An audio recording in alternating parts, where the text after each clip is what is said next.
Good morning, PTO Nice Daily Show. I'm good.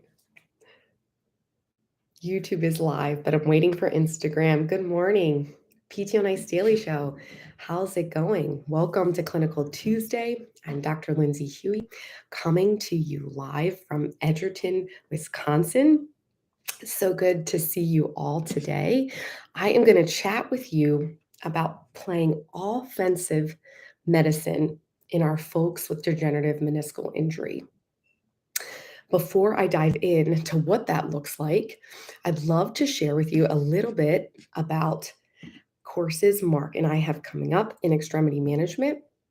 So, we have a couple options in August, and actually, one of them, well, we did have a couple options. We only have one now because all the tickets in Fremont, Nebraska, August 19th and 20th, are actually sold out. So, our last ticket went, I think, yesterday. So, the only option in August to check us out and learn all things best dosage and tendinopathy care of the upper and lower quarter is Rochester Hills. So August 12th and 13th, I will be teaching there. And so join me if you can.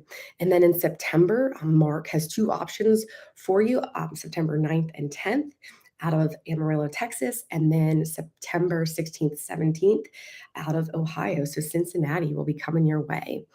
And then some fall and winter courses. But again, opportunities are dwindling. We hope if we don't see you this summer to see you in the fall or winter. But let's chat about how do we play offense for degenerative meniscal injury, because today is really another call to stop the scope. I've hopped on here before, over a year ago. I'm kind of charging us with those folks that have that gradual onset of symptoms of pain in their knee, maybe a little bit of swelling, but have no specific injury or twisting event that happened that's more related to a degenerative process, or I would like to refer to as a living life process. They don't need um, arthroscopic meniscectomy. And so we had more literature just come out this year to really bolster that argument of why physical therapy is really the number one choice. Exercise medicine is the way to go. But I would like to first highlight that new literature that came out in January of why it's not appropriate to have surgery for these folks, and then to also take a moment to reflect on why are we still seeing the arthroscopic partial meniscectomies being done if we keep finding literature that says, let's not do this. And then also reflect on how can we do better as a profession to stop this continued over medicalization. So I first just want to briefly review in January 2023, we had a systematic review and meta-analysis come out from the Osteoarthritis and Cartilage Journal. And we actually did share that on Hump Day Hustling a while back. But this systematic review and meta-analysis again let us know that degenerative meniscal injury, the scope is not the way. And so let me unpack a little bit about this study because it was pretty inclusive, this systematic review and meta-analysis. They looked at tons of RCTs. So the pooled data of all patients was 605 patients. The study populations in each of the RCTs ranged somewhere between 44 and 319. So decent size overall in each study. The mean age of these folks was about 55 with a standard deviation of 7.5. So kind of that middle age. And then majority were female, about 52.4%. So you also see an even distribution almost of males and females in this study. And then mean BMI was 26.5, standard deviation 3.7, below or above that. And what they investigated was the effectiveness of using arthroscopic partial meniscectomy, and they compared that via non-surgical. So either sham, which was exercise treatment, or some form of exercise program. So every RCT they looked at had to have the comparator of exercise. And degenerative meniscal findings were confirmed on MRI in all of the studies. The primary outcomes were knee pain, overall knee function, and then health-related quality of life. And they looked at outcomes for up to 2 years. So we see, again, a long-term follow-up in these RCTs, this collection of RCTs that they looked at. And so the conclusions, January 2023. So we're, over 6 months out, over half a year through. And the conclusion was for insidious onset of knee pain, so non-traumatic, with MRI confirming degenerative meniscal tear in adults, arthroscopic partial meniscectomy is not the answer. Literally, if I'm going to quote verbatim, no clinically relevant effect of arthroscopic partial meniscectomy was detected for overall knee function, health related quality of life, or mental health. They did find one small marginal difference in pain levels, a couple points, but there was no evidence that there was superiority in having surgery. In fact, they even took a look to see are there subgroups of patients, right, that might have a greater benefit from APM that we're just not recognizing. And when they looked and compared, again, the non-surgical to sham exercise therapy, they did not see a subgroup that existed. They made other conclusions to say most degenerative meniscal tears are going to improve over time without the need for that arthroscopic partial meniscectomy.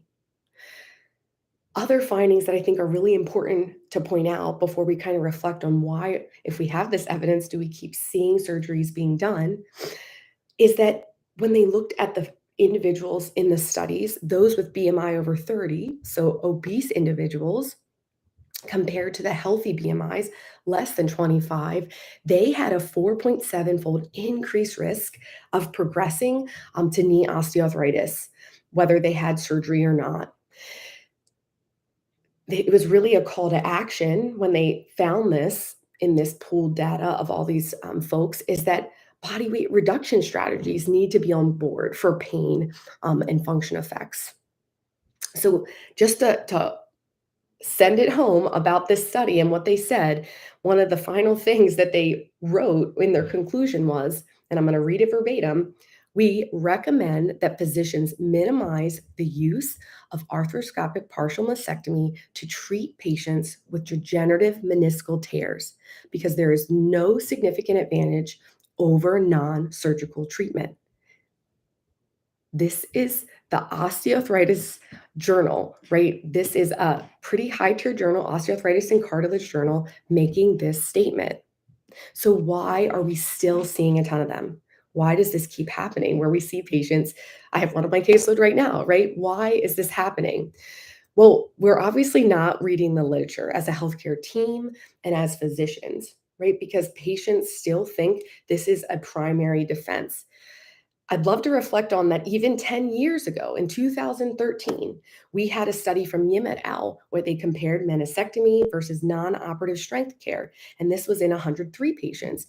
And the same exact message was there. There are no significant difference between arthroscopic meniscectomy and non-operative management with strengthening exercises. Again, when we look at knee pain, function, and satisfaction at the 2-year mark. So even 10 years ago, we had this evidence, but yet it's not translating to practice. That's a lot of surgeries, a lot of over medicalization. So we need to really step it up here in our not only in ingesting this information, but advocating that this is not a new message. In this article, they point out that in 2017, so the systematic review and meta-analysis that we just reviewed, that in 2017, an expert panel that regarding degenerative meniscal injury said that the use of arthroscopic partial meniscectomy in nearly all patients with degenerative knee disease, that several guidelines do not support this procedure. They've literally made clear statements against it. Again, yet we're still seeing it. So we can do better here. And that probably takes some building relationships with surgeons, right? And chatting with them and letting them know, like, PT first, get them to us, right? But really advocating that message in the community because we know that's not always going to work talking to the healthcare team. I think this message needs to be broadcasted widely, more widely than it is currently. The other reason I think we keep seeing it, besides like poor translation from what we're reading to the general public, is there's this image mismatch. So we see this a lot in the extremities. And if you've been to our extremity course, you know we have a lot of conversations around this in different areas of the body, shoulder, hip, knee. But you see degeneration on the MRI, right? But there is no clear link that that's the cause of their pain symptoms. It's an incidental finding. But yet patients think, "Ooh, my knee is really banged up," right? They leave hearing this message of harm rather than hearing, "I'm glad this is a normal age-related change." So the image is linked inaccurately to pain. And so again, another opportunity to educate in this space. And then the other reason I think that we keep seeing a ton of them being done, regardless of what we know in the literature, regardless of what we know that imaging doesn't tell the whole story, is that there's this message put out about the fear of progression, right? If you do not get this manisectomy, you will go on to having knee OA or early onset knee OA, which will lead to a knee replacement. Let's stop allowing this message to be passed on. It is harmful, right? It's doing more harmful than good. And we don't actually know that, right? Any fear based messaging is not the way. And so that message, that is a thought virus. And if our patients are coming into us, or even like people in our community, right? Our family or friends, we have to really call BS on that, right? Because we don't know that for sure. And we're not seeing that link. So finally, kind of the background of that we just had in January 2023 tell us that having surgery is not the way. We've kind of reflected on why do we keep seeing this? So what do we actually finally do about it? Well, promote PT first faster, right? When someone's knee is starting to ache, right? Stop ignoring it. Get into PT. Stop going to a medical provider, even primary care, orthopedic first. Come to physical therapy first so we can help you with your hip and your knee pain and your any associated muscle weakness or swelling so that we can get these healthy messages into our folks and into the community. These folks get lost in the system. Letting them know that it is very common what they're experiencing and a plan for success, that's our job. That's our wheelhouse.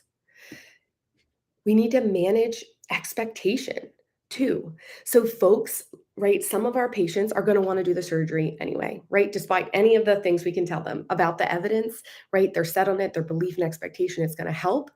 Well, I need you to manage those expectations as well because surgery, after surgery, I don't know about you all, but all the ones I see, it doesn't magically take away their pain and swelling. In fact, the surgeons have actually told my patients you can expect swelling for up to 6 months, which is literally the reason they came in there. They want to feel better and they want the swelling to go away.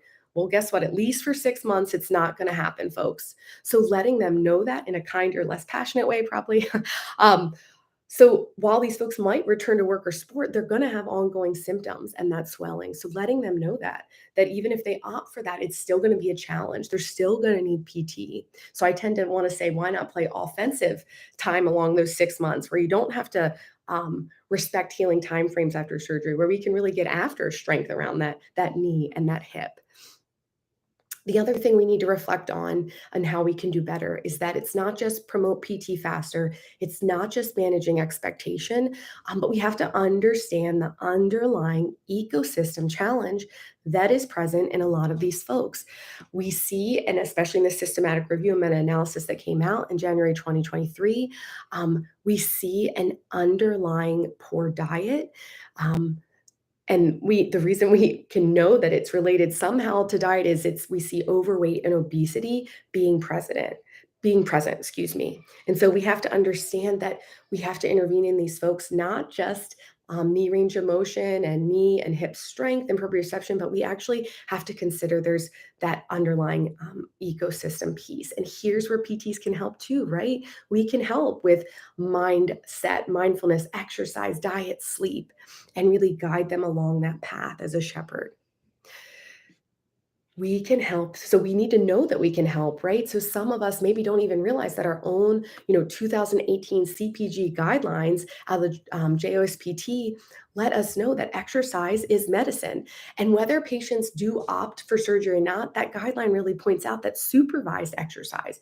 So how many folks you see after arthroscopic partial meniscectomy go on, they have the surgery, and then the docs just give them a standard HEP, right? So they go on having swelling quad leg because they don't have an individualized program with progressive resistance exercise. Let those folks know too, you need to be a part of their care, and our own clinical practice guidelines say that. It's not good enough to just do an HEP that's not tailored to the individual.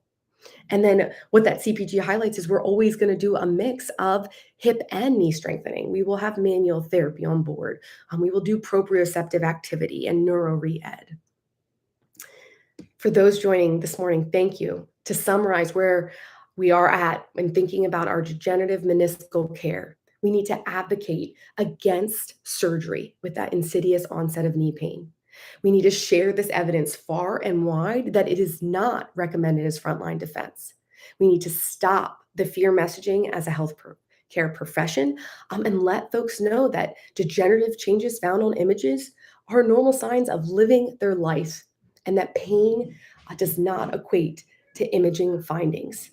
We need to dose hope, and let folks know that at that 2-year mark, we can see just as great of improvements in pain, function, satisfaction of care with just PT, right? And I don't take the just PT lightly. We don't need that over medicalization.